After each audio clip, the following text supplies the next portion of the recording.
Renee here. Welcome back to my channel. Today we are talking about all of the books that I read in January.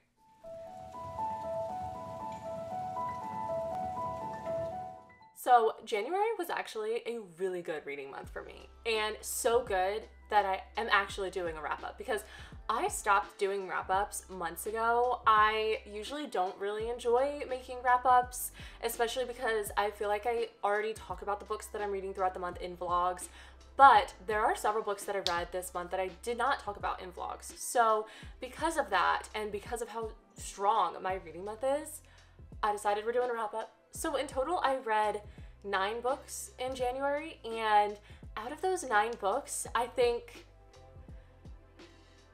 5 of them, 5 were 5-star reads. That, phenomenal. Like, 2022 is about to be the best reading year, I'm calling it. And because I don't want to make this video long, we're just gonna get into it. So the very first book that I read in 2022 in January was It Happened One Summer by Tessa Bailey. When I tell you that this book had me in an absolute chokehold, I'm not kidding. This book is a book that I put off reading for a while. Like, I heard the hype it was getting, I heard that people were really liking it, and I was like, doesn't really sound like me, but I decided to give it a shot anyway, and I was blown away by it. It is so much better than I could ever imagined. And to give some backstory, it follows our main character in here. Her name is Piper, and she is this rich, spoiled, socialite LA girl living on daddy's money. She does get into some trouble, and one night she ends up doing something that her stepdad eventually is like, you're going away. He ends up sending her to this fisherman's town, and her sister goes with her, her sister Hannah. We love her. So these 2 girls from LA end up in this dingy little fisherman's town, and they have to live in this like rundown building that was owned by their biological dad, who they never met. And they end up having to fend for themselves, essentially. Like, they're on a budget that they've never had before, and they have to actually clean and actually do things in order to, you know, live. It's also Grumpy Sunshine because she's really uppity and positive, and he is just really like almost kind of boring at first, like by the book, strict routine, like harder exterior, kind of cold. But they end up naturally, you know, forming a connection. There is some spiciness to this book. It is much more spicy than I thought. And the best part about this book, besides the romance, is that there is a lot of depth and self-growth between our characters. Like, our main character, Piper, as I said, she was this rich, spoiled girl from LA who didn't know how to like do anything on her own. During her time in this town, she just continued to grow. And I'm not going to tell you all the ways that she grew because I just want you to read it and like experience that for yourself, but it was just so refreshing to see, and I just didn't expect it, and I loved it so much. And I'm very excited for the second book. It's called Hook, Line, and Sinker, and it follows her sister Hannah, and I need it. I can't wait. I love it. This is definitely a new favorite. I gave it 5 out of 5 stars. Then the second book I read was the first volume of Your Name. This is a manga about these 2 characters who end up switching lives. So she wakes up in his body and he wakes up in her body. Every now and then, it's like they go to sleep, wake up in each other's body, go back to sleep, wake up in their body again. And at first they're really confused by it, and they start actually leaving notes for each other in each other's bodies so that they're like learning about themselves as they're switching. And it is a beautiful story so far. I just can't wait to see like how their relationship forms, because they've never actually met. Like, they don't actually like know each other. Obviously, like, they've seen each other, like they live in each other's bodies, but they've never personally one-on-one. Like, they don't know who each other is. It's so beautiful. Like, this is such a beautiful story. And there's only 3 volumes in it, so I'm definitely gonna finish it really soon, but this was 5 out of 5. Loved it. And then after that, I read Love in Other Words by Christina Lauren. I love Christina Lauren. This is the 4th book by that author duo that I have read, and I was obsessed with this. This was such a beautiful story. I did cry. This is a very kind of heart-wrenching story. It follows our main character who is on a very rigid routine, and she isn't really quite content with her life, and she ends up running into her first love randomly one day, and that kind of sets everything in motion. It has multiple timelines, so you're seeing the present timeline when her and her childhood lover are adults, and you get to see how they're dealing with things and how they've grown. And in the same breath, it also goes back to when they were kids, and you're seeing how their relationship developed and how it grew and what happened and what took it apart. Because even in the present timelines, the main issue is like why they stopped talking, why they lost touch. And slowly throughout the story, you're getting bits and pieces of what led up to that, eventually to what happened. And it is just such a stunning story. It is very heartbreaking at parts, and just the love that is between these two characters was just so raw, and I just, oh my gosh. But I would highly recommend, if you want to pick this up, to get like one of those little portable packs of Kleenex, because you're probably gonna need them at some point. Oh, 5 out of 5 stars, if you missed that. And moving on, the next book I read was Beneath the Sugar Sky by Seanan McGuire. This is the 3rd book in the Wayward Children series, and I adore this series.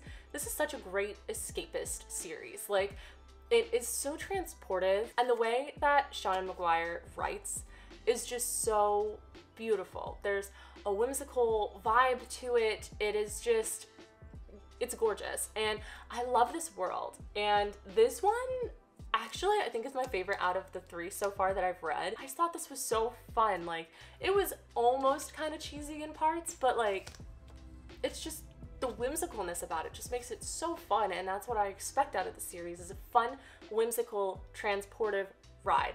Granted, some of these doors are not fun, but it's just, it's an experience. That's the best I can say, is reading the series is an experience. They're quick, they fly by, and they're just so good. So I can't wait to read the 4th one. I think the 4th one is In an Absent Dream. But stay tuned for that. And this one I gave a 4 out of 5. Then the next book that I finished was Love and Focus, Volume 1. This is another manga series that I started in January, and I think this one is also only 3 volumes. So I read the first one on Kindle Unlimited, and I loved it. I had a feeling that I would. It is a photography-based story. So it's following this photography club and the members of it, and just the story is so cute, it's so wholesome, and it's literally just what I wanted out of this manga. So I definitely plan on continuing with it. I gave this a 4 out of 5. Very cute, would definitely recommend. Yeah. Then we had Confess by Colleen Hoover. I didn't like it. I didn't like it. It is by far my least favorite Colleen Hoover book that I've read. I gave it a 2 out of 5 stars. I was so annoyed reading it. I very, very thoroughly thought about DNFing it, but I was tricked. I was pumped, because the reviews on Goodreads were so good, and it had a really decent rating. It was like a 4 point something, and I just was waiting for the why. Like, I kept reading it, waiting to see, like, you know, why it's rated that highly. Like, I was like, maybe it happens at the end. Maybe it's like so impressive in the second half. Maybe it's so impressive at the end. Maybe not. Nothing. It didn't happen. I was not impressed. This book was so annoying, and all of the decisions that the main character made were just dumb. And I just didn't understand the connection between the 2 main characters. Like, I was not rooting for their love story. Like, I didn't get it, you know? It was almost creepy to me in a way, because, and this is maybe because I listened to it on audio, but the main male love interest, I already forget his name, but he almost reminded me of Joe Goldberg from the show You. Like, how he was talking. It's like those monologues where Joe's like, hello, you. I see you got coffee today, but you didn't put the sugar in it, and that's just not you. But it is you. Like, those are the vibes that I was getting from our main male character, and I was not a fan of that. It didn't come off romantic to me. It came off weird, especially because he knew her throughout the whole story, but we never knew how. He just kept dropping hints that, like, he knew her all this time and, like, knew stuff about her, and it just, like, it definitely felt more insta-lovey, especially because the main female character the whole time is like, I shouldn't do it. I shouldn't do it. I ended up at his apartment. I shouldn't do it, but I'm here. And I'm just like, okay. And I'm like, you've known him for 2 days, man. You've known him for 2 days. And you're gonna risk, like, everything for this guy who's actually low-key creepy that you've known for 2 days. Like, calm down. I would also look up trigger warnings. There's definitely some need for trigger warnings. I would say domestic violence is a big one. So keep that in mind. But also just keep it in mind and maybe just don't read it. Like, it's not really worth it. Like, I feel like if you're gonna read Colleen Hoover so far from what I've read, because I haven't read all of her works, this one, just save it for last, maybe. But then on a better note, the next book that I read was Bloom for Yourself by April Green. This is a poetry collection because I am trying to get more into poetry. I think I said that in my last video. And I was just so impressed with this. This exceeded all expectations because I went to Barnes & Noble and I walked right over to the poetry aisle and I was like, let me just see. So I saw the spine of this and I just thought, you know, the color kind of stood out to me. And I knew nothing about it. I'd never heard anyone mention this, but I flipped through it a little bit and it just sounded like something that I would really resonate with because it's filled with self-affirmations, poems about self-growth, self-love, and just being your best self. And I really needed something like this. So I picked it up and I absolutely loved it. I think it's stunning. I think everyone should read it. 5 out of 5 stars. Literally made me feel so much better about myself. Then the next book was another book I listened to on audiobook, and that was The Sundown Motel by Simone St. James. This is a book that I started last year. This was a carryover. I was about 50% through it when I stopped. I wasn't expecting to like it as much as I did by the end because the first half I was kind of bored. I was like, all right, let's go. What's going on here? But the second half, so good. And after reflecting on it more once I finished it, I realized that the whole book actually was pretty good. I ended up giving this a 4 out of 5 stars, and I was very surprised by that because this is pitched as a thriller, but in my opinion, it's not actually very thrilling. There's no massive plot twist. In my opinion, there's no shocks. Nothing, in my opinion, came out of left field. It was just very like, this is what it is. This is what's going on. Boom, boom, boom, boom, boom. And at first I wasn't sure how I felt about that, but then reflecting on it, this is just a really good, like, investigative story because it's about this girl trying to figure out what happened to her aunt. I already forget, but I think it's her Aunt Viv, who disappeared from the Sundown Motel years ago, and she moves to the same town and she starts investigating like what could have happened to her aunt, and it all involves the Sundown Motel. And it was very interesting seeing the pieces connect, especially because you're jumping between point of views, and by the end it just all came together so nicely that it was very, very satisfying. And the other thing to this is there is a paranormal aspect that definitely made it a lot more intriguing. The paranormal aspect definitely salvaged this book for me. It was very, very interesting to read.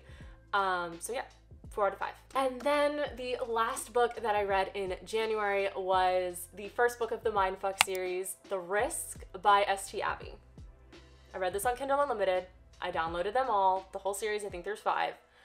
And I did not know what to expect going into this. I just heard a bunch of people start talking about it. I know the bind-up came out, so more people have been reading it and people have been loving it. So I looked at these covers and I was like, there's no way.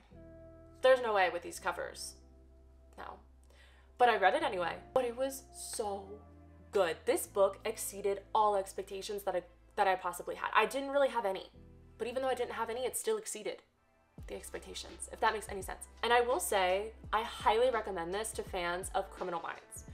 I myself am a huge fan of Criminal Minds, and there was a lot of jargon in this book that I only understood because of Criminal Minds, because our main male character in here is an FBI profiler. And the other part of this story is our main female character is a murderer. She's murdering men who wronged her in the past. And then the love interest, the FBI profiler, is investigating that case. But they end up in a relationship. You know, a little bit spicy. But it's so good.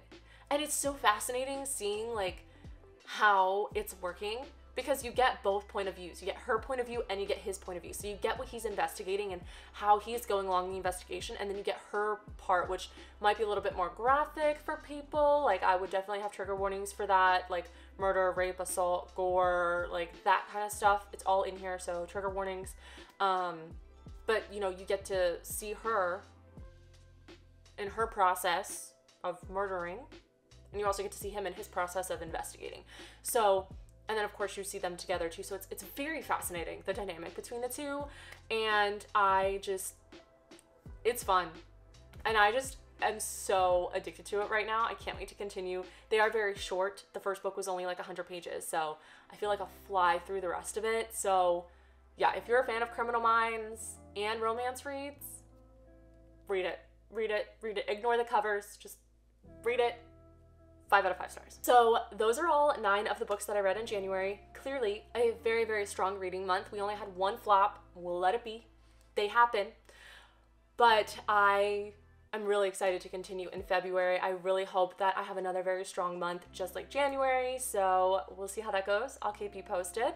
But yeah, that's all I have for you in this video. If you like this video, don't forget to hit the thumbs up down below to help support this channel, and also hit subscribe to follow me on my reading journey if you haven't already. Like always, all of my socials will be down below, so you can follow me closely on all of my other platforms. And yeah, once again, I hope you like this video, and I'll see you in the next one.